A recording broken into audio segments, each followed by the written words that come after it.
Բաստուր մաչոներ ջան, այսօր կտրում ենք սև բիբարով տարբերակը։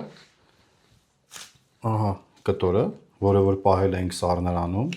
շատ լավ ձգվել է։ Հիմա բացենք։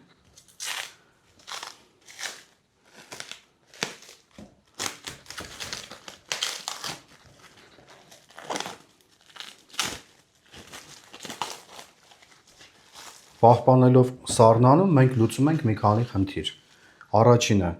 ինքը լավ սառում է, կտրելուց շատ հեշտ է լինում։ Համեմունքները, որը որ մենք պատել ենք սալի վրա, ամբողջական վերցնում է սալը իր վրա։ Հիմա կտրում ենք սալը, ընկերներ ջան։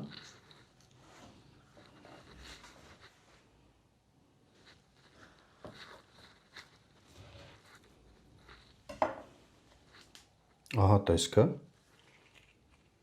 Շատ լավ ձգվել է էլի սալը, ամրացել է։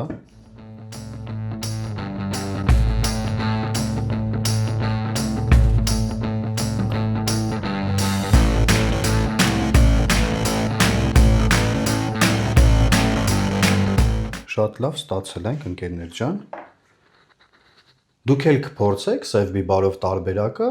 անպայման կստացվի ձեր մոտ։